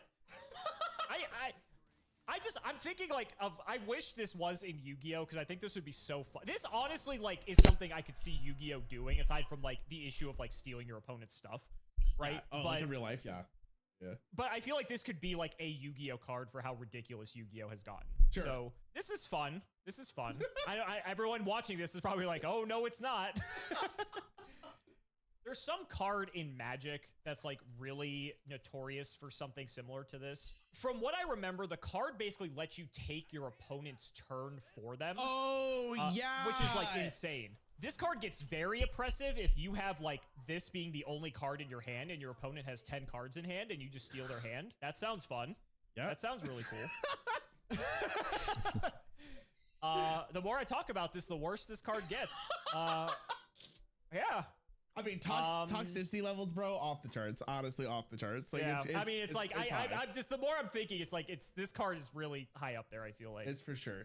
Yeah, I'm gonna say it's pretty toxic, and I think it's pretty good too. All right, so pretty good's an understatement here. Let me yeah, really set I was the gonna say stage like.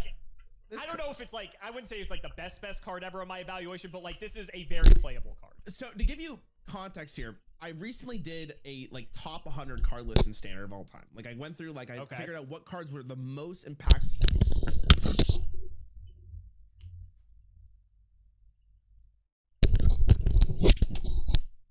Where they were in the game. This card I think was number 8.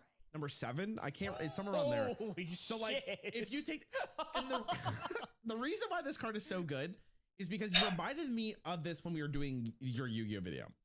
You can almost think of this as you play this at the end. You do your phase, you do your attacking phase, and then you play this at the end of your turn. Right. And if you're playing an aggro deck, and your opponent is relying on their board clears, you play Lucia. All of a sudden, they have no way to respond to your board. They can't do anything. They're absolutely fucked. And that's what this card would do.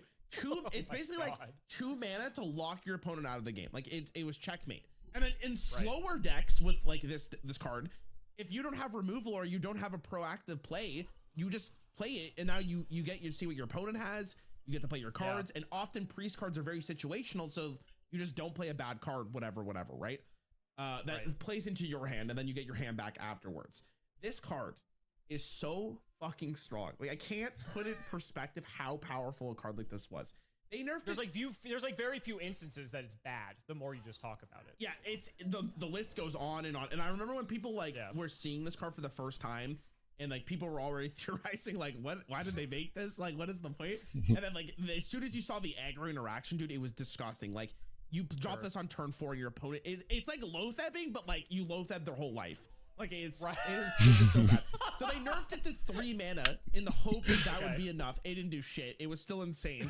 So they unironically had to change the effect of this card, and this is what it reads now. Battlecry, replace your hand with a copy of your opponent's until the end. That's infinitely it's not even close to the same effect. Infinitely not even worse. Close. So this card, it went from like, I'm telling you, like probably top 10 card of all time to I want to say like bottom tier. Like it's fucking awful now. Like you never played this card. Now this is awful. Yeah. Wheel of Death. All right, it's an 8 cost. It's a legendary, most importantly. Yes. Destroy your deck in 5 turns. Destroy the enemy hero. What the fuck is this? Okay, this is a very warlock card. Card. I'm gonna give you some context here, okay? Obviously, if you're gonna destroy your deck, you need to have a really good win condition, and of course, this is a good win condition. I mean, let's fucking go, right? Winning the game, but I will say there are cards that interact if your deck is destroyed. Sure, and that doesn't surprise me. Or like rather cards that get like interact, like if they're destroyed from the deck, they do something. Well, it's more like if you're, I don't know, maybe I showed you a card already, but if a deck has no duplicates, maybe you can play Reno now, right? Or like, exactly.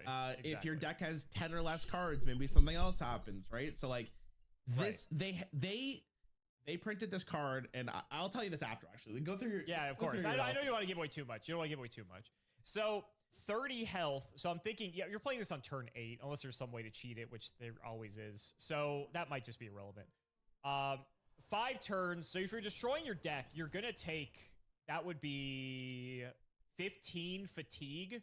It's like you're at 15 health. Not that Warlock doesn't have ways to get health back. Not that there aren't heroes that give you like health or armor to like reset that. That's not really like an issue. There are cards like similar to this in the sense, not that it destroys your whole deck, but it's like there's an alternate win condition card that like over the course of 5 turns, you can win the game. It's very bad. It's very old. So it's something that doesn't see any play and never did see play just because it was so frail and just fell apart with everything. But this is like, once you activate it, like it's on. There's like really not ways to interact with this aside from getting what? Oh my yogged, I guess. Like if you're gonna oh my yogg this, that'd be funny. I mean, Warlock is potentially capable of killing someone very quickly. There's like no doubt about that. I guess it's just like when you factor in everything, are there the necessary combo pieces, which if you're paying a bunch to draw with Warlock 2, you just have to like not die. So can you not die with Warlock quickly enough? Yes, that's for this to resolve. Also, just so that's the question. That's the question. Just so you're aware, there are cards you could shuffle into your deck to stop this fatigue from happening too. Sure, yeah, I'm aware. If you have like a critical mass of combo pieces to make this work, sure. Do those exist? I'm gonna go with no. So I'm gonna say like, in terms of toxicity, this is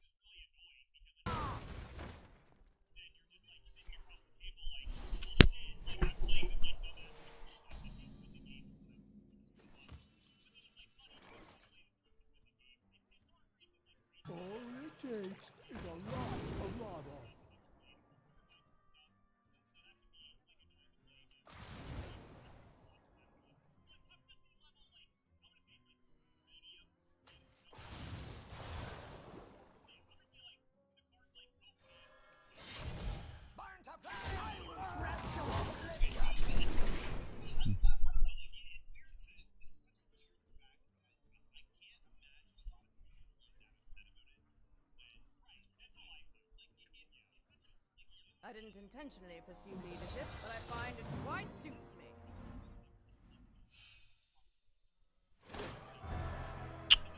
The fuck?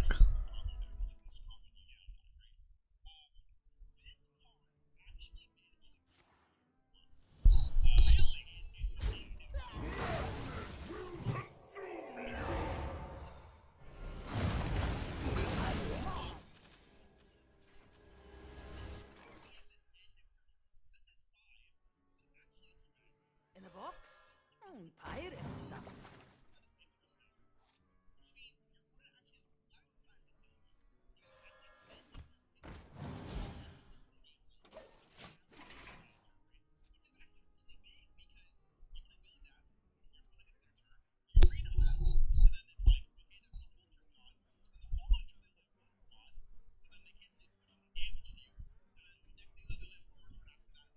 Psychic detective coming through!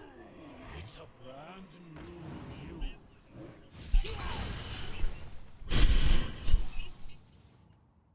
Psychic detective coming through!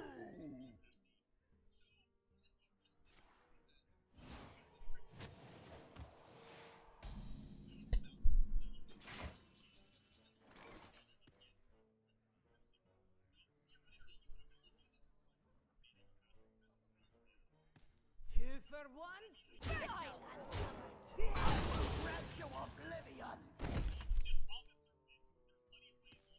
I will grant you oblivion! Gotta get through me! Load it up!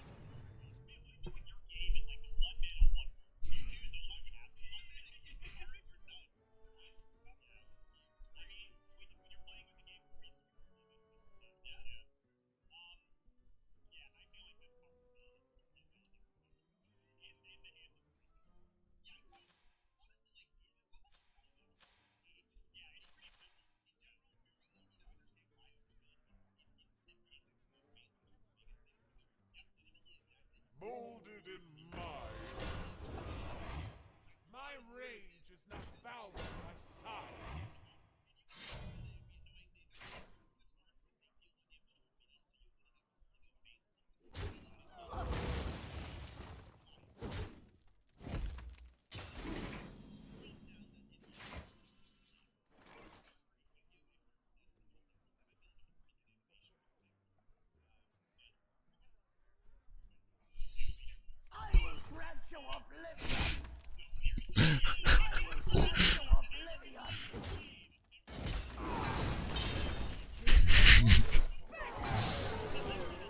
Good luck, buddy. Good luck, buddy.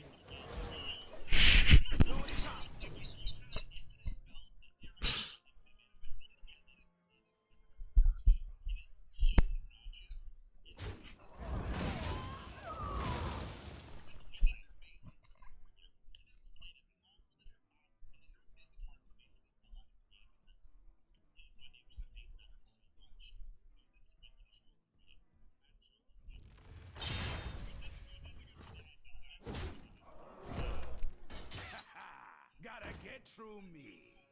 Load it up.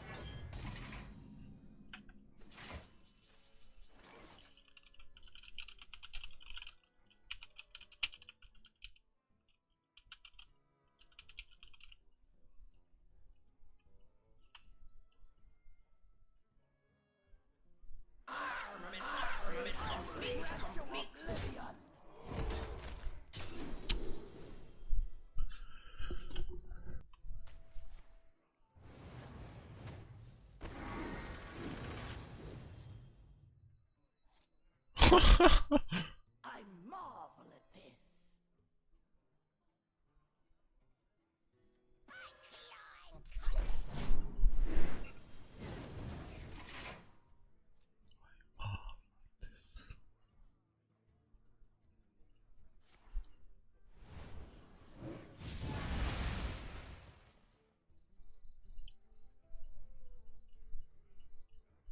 The time waits. Reveal Azeroth's potential.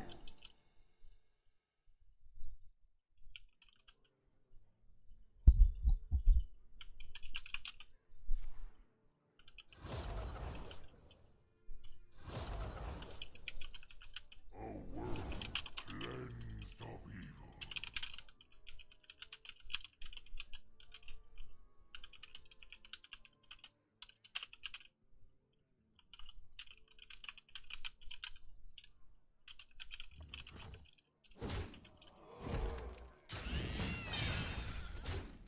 Load it up.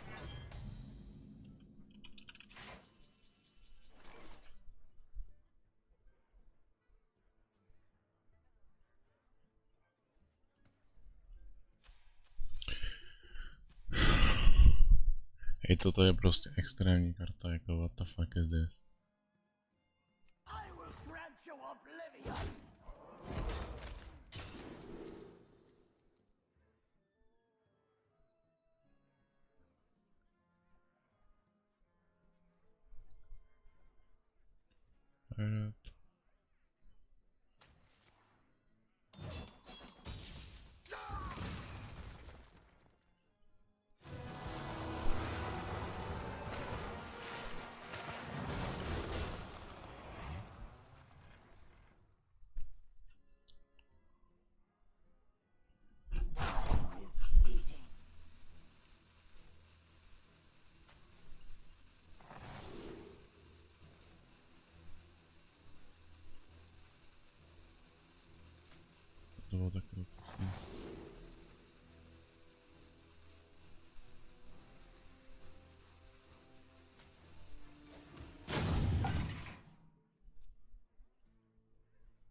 I'm like, I don't know what the fuck.